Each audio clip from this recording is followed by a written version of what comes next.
sobre los resbalones, dislates, mentiras, petardazos de Denise Dresser, porque tú eres académico.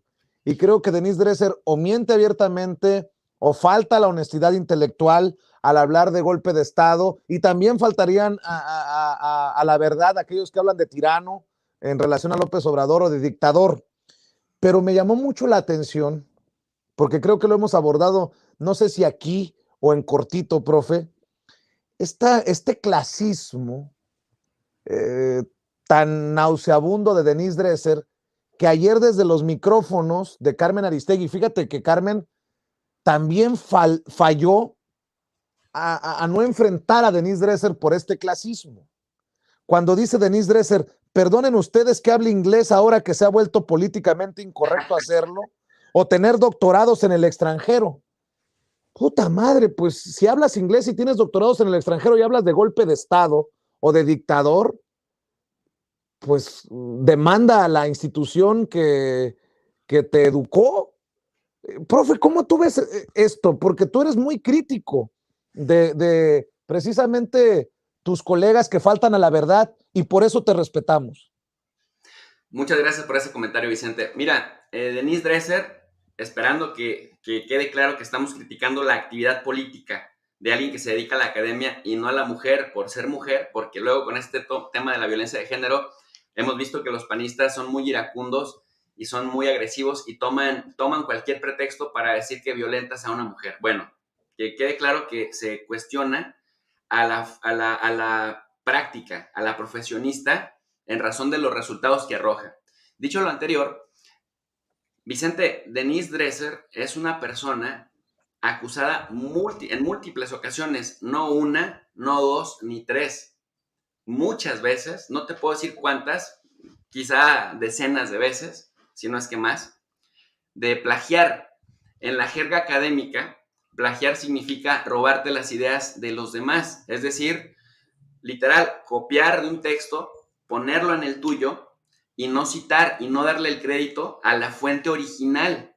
Y esto lo ha hecho en diferentes ocasiones en periódicos, pero también en un par de libros que ha escrito, pero también incluso en entrevistas veladas, habla como si ella generara contenido que no genera y no da el crédito, ni le da la fuente, ni cita a las fuentes originales.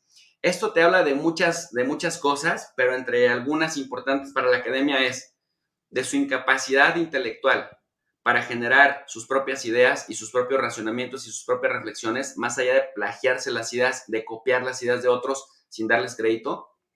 Te habla también de la corrupción que se vive en la academia mexicana, pero muy sistemática y muy reiterada. Y también, Vicente, te habla de que ella solamente representa la punta del iceberg. Y en la punta del iceberg significa, para la gente que no sabe qué es un iceberg, la superficie, lo que flota en la superficie en el mar, que nosotros solamente vemos como una especie de montañita, pero por debajo del agua es un cono gigantesco que te habla de algo que no se ve, pero que ahí está y que daña a su paso. Entonces, me parece que Denise fue Denise, o sea, está haciendo la práctica de hace tiempo. Mira, por ejemplo, otra cosa que en la academia sabemos y por eso se le respeta poco como académica. Como persona es respetable como todo mundo, hasta que solita lo pierde. Pero como académica, es la típica académica, Vicente, que escribe algo y que cobra millones o por lo menos cobra miles de pesos para ir a dar conferencias con el mismo texto, con el mismo discurso a diferentes lugares. Ahora que hay internet, ahora que hay YouTube, ahora que hay posibilidad de que, porque antes incluso en las conferencias había cosas que no te dejaban grabar y además tampoco había teléfonos que resistieran la capacidad para estar grabando más de 10 minutos un video. Pero ahora ya es más fácil darte cuenta si lo que dijo en 2010 lo repitió en 2011, en 2013, 2014, 2015, es lo mismo que viene diciendo desde el 2002, 2003 y nada más le viene cambiando de nombres, porque eso sí lo hacía reiteradamente. Yo le vengo siguiendo la pista desde como 2005, que iba a Guadalajara y al Paranifo de la Universidad de Guadalajara, y me sorprende muchísimo que todavía para 2015, en las épocas de Peña Nieto, volvía a repetir exactamente las mismas líneas, lo cual te habla de que el pensamiento neoliberal no genera ideas frescas, no genera ideas nuevas y tiende más bien a los puntitis, tienden más bien a generar el dinero que se pueda en el nombre de la academia y en el nombre de la ciencia. Y digo que es la punta del iceberg porque probablemente también, Vicente, por la limitada capacidad intelectual que le hemos visto, probablemente ni siquiera escriba lo que publica, y eso también es muy común en la academia. Muchos académicos, y yo lo he venido denunciando por años, firman como autores de libros que no escriben, firman como autores de periódicos. Mira lo que le pasó a Rafa Herrera con Sergio Aguayo, que creo que todavía no se ha disculpado con él, que cuando lo confrontan solo dijo, ay, yo no había escrito esto y no me fijé qué fue lo que se escribió. Imagínate que se arriesgan los cabrones a firmar cosas que no escriben y ni siquiera revisan, porque a algunos hasta se les van los errores de ortografía de los asistentes. Entonces, cuando vemos análisis pues limitados y tú piensas que esta gente lleva 30, 40 años en el ambiente público cobrando millones por compartir sus reflexiones, porque cobran, no lo hacen gratuitamente, te das cuenta que o son demasiado limitados o son demasiado corruptos e irresponsables y antiéticos porque permiten que otros les escriban sus contenidos. Y eso lo tengo probado. Y en su momento hablaré de nombres de diferentes universidades. Nada más que voy a dejar que sigan cómodos en sus cubículos, pero vamos a ir desenmascarando farsantes porque me caga la madre, y digo, estamos en el lugar correcto para hablar así,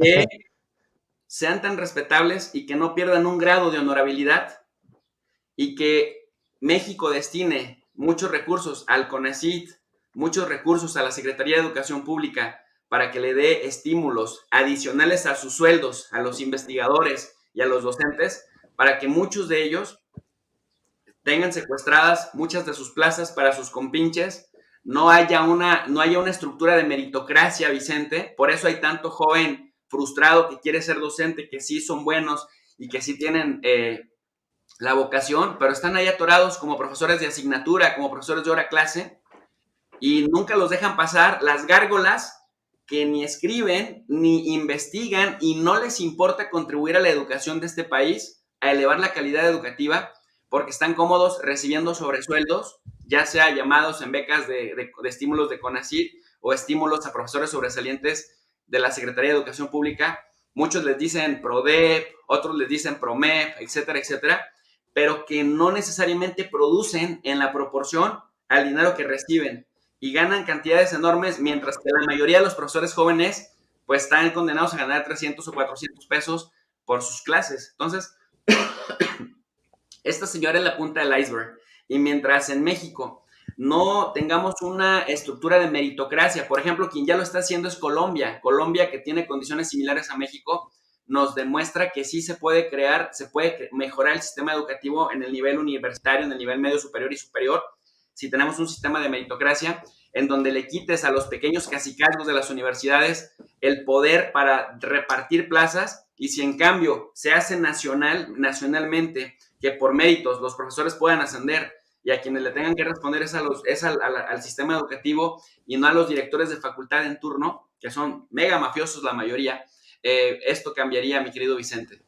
Pues qué repasada acabas de pegar y bueno, pues como la gente dice, te aceptamos la vicenteada que te pusiste, mi querido profe, porque te respetamos y porque te admiramos y te escuchamos con atención y creo que hay mucho que todavía hablar sin censura sobre ese tema. Vicente, Dime. y es porque aquí se habla sin censura. Y mira, ¿por qué lo tengo que decir? Hay un autor al que yo respeto mucho, que se llama Edward Said, palestino, falleció ya en 2003, que tiene un libro muy importante justamente sobre los intelectuales.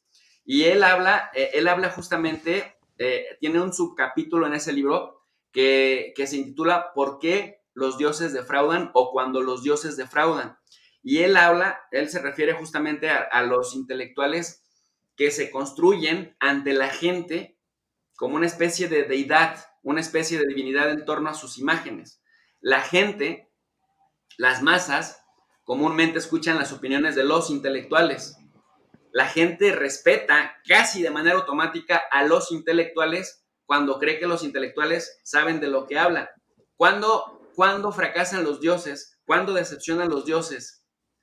Cuando se venden al poder, Hmm. cuando dejan la razón a un lado, cuando dejan la honestidad intelectual a un lado y cuando se vuelven pistolas a sueldo del poder en turno.